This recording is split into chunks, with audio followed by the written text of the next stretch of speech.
Hello everyone, welcome back to our channel. This is Akash Sinha, your own SST teacher and guide. और आज की इस video में हम लोग डिस्कस करने वाले हैं सिविक्स के मोस्ट इंपॉर्टेंट वाले क्वेश्चंस को। अगर आप क्लास 10 में हो और इसी साल अपना बोर्ड एग्जाम दे रहे हो तो ये वीडियो आपके लिए किसी भी वरदान से कम नहीं होने वाला है। मैं ऐसा इसलिए कह रहा हूँ क्योंकि आपके पेपर में 3 मार्क्स और 5 मार्क्स के जितने भी क्वेश्चन आने वाले वो सब इस वीडियो में डिस्कस किए गए हैं। तो वीडियो को बिल्कुल अंत तक देखना और किसी भी पार्ट को बिल्कुल भी मिस मत करना। तो आगे बढ़ने से पहले मैं आपको एक छोटी सी जानकारी और देना चाहता हूँ, और वो ये है कि हिस्ट्री, इकोनॉमिक्स और ज्योग्राफी के पेपर ऑलरेडी मेरे टेलीग्राम चैनल पे अपलोड किए जा चुके हैं, तो आप जा करके उसे भी विजिट कर लेना। टेलीग्राम चैनल का नाम है सोशल बाय आकाश। इसे आप खुद भी सब्सक्राइब करो, दोस्तों को भी करवाओ। तो चलिए वीडियो में आगे बढ़ते हैं। So here is a first chapter, power sharing. इसमें से हमें 3 मार्क्स और 5 मार्क्स दोनों के क्वेश्चन को डिस्कस करने हैं। तो चलिए शुरू करते हैं। Compare the size of Belgium and Sri Lanka considering the location, size and cultural aspect. यहाँ पर बेल्जियम और श्रीलंका दोनों के सिचुएशन को कंपेयर करना है, उनके लोकेशन, साइज और उनके कल्चर को ध्यान में रखते हुए। तो अगला क्वेश्चन की तरफ चलते हैं। In modern democracies power sharing arrangements can take many forms, explain the statement. आपको यहाँ पे बताना है कि मॉडर्न डेमोक्रेसीज में जो पावर शेयरिंग होती है वो काफ़ी तरीकों से की जा सकती है। वो उसके बहुत सारे रूप यानी कि फॉर्म्स होते हैं, तो वो क्या क्या फॉर्म्स है वो यहाँ पे डिस्कस कर देना है। इसके बाद third question, how has the idea of power sharing emerged, explain different forms that have common arrangements of power sharing. आपको यहाँ पे बताना है कि पावर शेयरिंग का जो आइडिया है वो किस तरह से आया है और different forms of power sharing क्या क्या है वो आपको यहाँ पे बता देना है। इसके बाद फोर्थ क्वेश्चन जो कि काफ़ी इंपॉर्टेंट रहने वाला है वो है ethnic composition. Both Belgium and Sri Lanka दोनों के एथनिक कंपोजिशन को आपको यहाँ पे डिस्कस पेपर पे कर देना है। पांचवा क्वेश्चन, फिफ्थ क्वेश्चन है give reasons why power sharing is desirable. Power sharing जो है वो डिजायरेबल क्यों होता है, इसके लिए 2 रीजन है भाई, मॉरल रीजन और प्रूडेंशियल रीजन। दोनों को आपको यहाँ पे डिस्कस कर देना है और इन 5 क्वेश्चन के साथ आपका पहला चैप्टर जो है वो फिनिश। तो चलिए अगले चैप्टर की ओर। अगला चैप्टर है फेडरलिज्म। फेडरलिज्म से जो भी इंपॉर्टेंट क्वेश्चन बनने वाले हैं वो यहाँ पे आपके स्क्रीन के सामने है। इसमें से 7 क्वेश्चन है, आइए सारे क्वेश्चंस को पढ़ते हैं।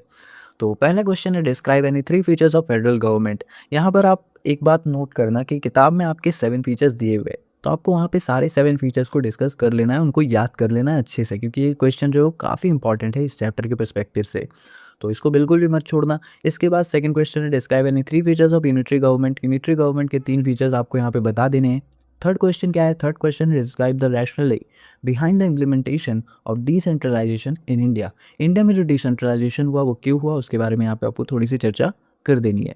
फोर्थ क्वेश्चन है name any 2 subject data included in the concurrent list. यहाँ पे कॉन्करेंट लिस्ट क्या होता है वो थोड़ा सा बता देना, उसमें 2 सब्जेक्ट्स क्या है वो बता देना, और how are laws made on this subject, मतलब इसमें जो भी सब्जेक्ट्स आते हैं उसके तहत कानून जो है उसमें किस प्रकार से बनाया जाता है वो आपको यहाँ पे डिस्कस करना है। तो पांचवा क्वेश्चन क्या है, पांचवा क्वेश्चन है how is the sharing of power between union and the state government basic to the structure of the constitution of India. आपको यहाँ पे बताना है कि यूनियन और स्टेट गवर्नमेंट के बीच जो पावर का डिवीजन होता है हमारे भारत में, हमारे इंडिया में, ये कॉन्स्टिट्यूशन का एक बेसिक स्ट्रक्चर है, तो कैसे है वो आपको यहाँ पे बता देना है। तो सिक्स्थ क्वेश्चन है highlight 3 major distinctions between the federations of coming together type and holding together type. आपको यहाँ पे कमिंग टुगेदर और होल्डिंग टुगेदर दोनों के बीच में बस ज़्यादा कुछ नहीं, डिफरेंशिएट कर देना है, आपका काम हो जाएगा। इसके बाद सातवां क्वेश्चन है कि how India is a federal country. India जो है एक फेडरल कंट्री क्यों है, इस बात को आपको यहाँ पे जस्टिफाई कर देना है, और इसी के साथ ये चैप्टर हमारा यहाँ पे फिनिश। अगला चैप्टर है gender, religion and caste. Gender, religion and caste से जो भी इंपॉर्टेंट क्वेश्चन आपके लिए होने वाले वो आपकी स्क्रीन के सामने है। तो सो the first question is mention any 3 features of secularism described in the Indian constitution. Indian constitution में सेकुलरिज्म के 3 फीचर्स क्या क्या बताए गए हैं वो आपको यहाँ पे बता देनी है। इसके बाद सेकंड क्वेश्चन है mention the problem of casteism in the Indian politics. Indian politics में जो कास्टिज्म की प्रॉब्लम है वो क्या है, कैसे है, क्यों है, वो आपको यहाँ पे डिस्कस करना है। इसके बाद थर्ड क्वेश्चन में एक स्टेटमेंट दिया हुआ है और वो क्या है, the assertion of social diversities in a democratic country is very normal and can be healthy, justify the statement. इस स्टेटमेंट को आपको यहाँ पे जस्टिफाई कर देना है।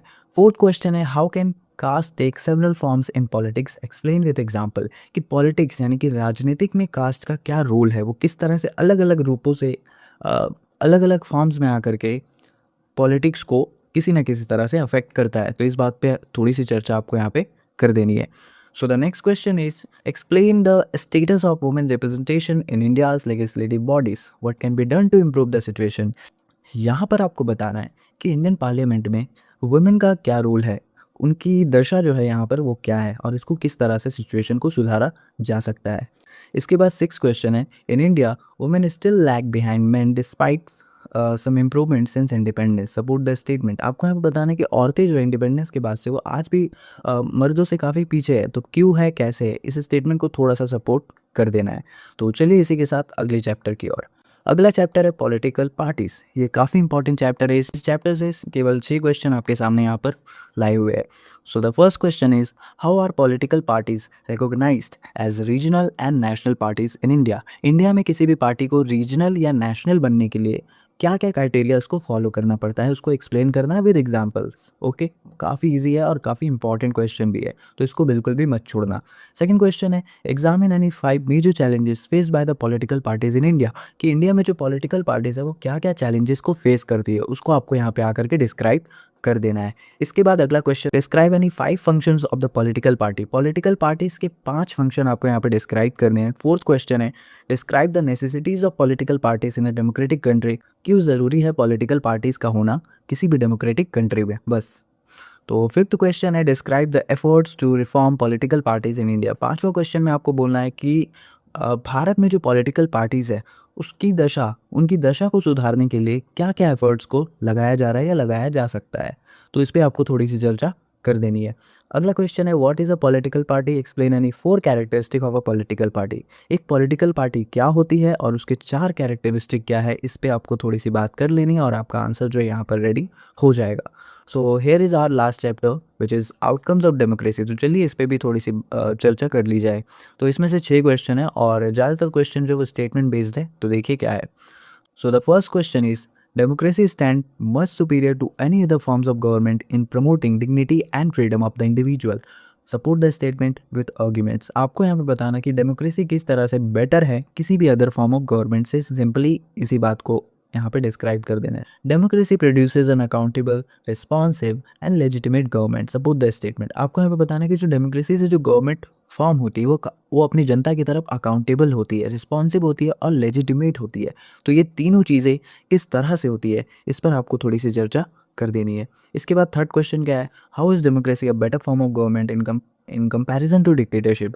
डेमोक्रेसी कैसे डिक्टेटरशिप से बेटर है, तो इस पर आप जो क्वेश्चन नंबर 1 है उसके आंसर से भी कुछ पॉइंट्स आप ले सकते हो। दोनों के आंसर जो है वो लगभग सिमिलर होंगे।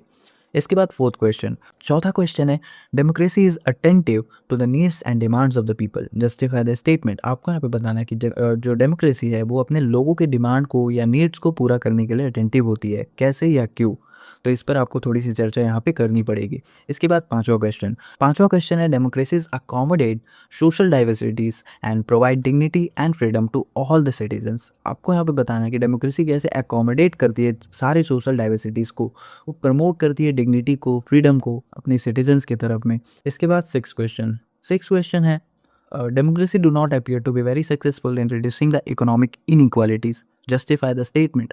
आपको यहाँ पे बताना है कि डेमोक्रेसी जिस जिस कंट्री पे लागू हुआ है वहाँ पर ये देखने को मिलता है कि कुछ इकोनॉमिक सक्सेस जो है, कुछ खास वहाँ पे कोई इकोनॉमिक ग्रोथ जो है वो नहीं है। तो क्यों नहीं है, या फिर जो इकोनॉमिक इनइक्वालिटीज़ है सोसाइटी में उसको डेमोक्रेसी क्यों ख़त्म नहीं कर पा रहा है, तो इस बात पे आपको थोड़ी सी यहाँ पे चर्चा करनी होगी और आपका जो आंसर है वो तैयार हो जाएगा। तो इसी के साथ हमारी वीडियो यहीं पर ख़त्म होती है और आंसर्स पीडीएफ के लिए आप मेरे टेलीग्राम चैनल सोशल बाय आकाश को जाके विजिट कर सकते हो। किसी भी तरह की फीडबैक के लिए आप हमारे इंस्टाग्राम हैंडल unschool.in पे जाकर के अपना वैल्यूबल फीडबैक दे सकते हो। तो अगर आपको कोई डाउट है तो आप मुझसे वहाँ पर भी पर्सनली कनेक्ट कर सकते हो। और आज के लिए बस इतना ही, मिलते हैं नेक्स्ट वीडियो में, तब तक के लिए जय हिंद।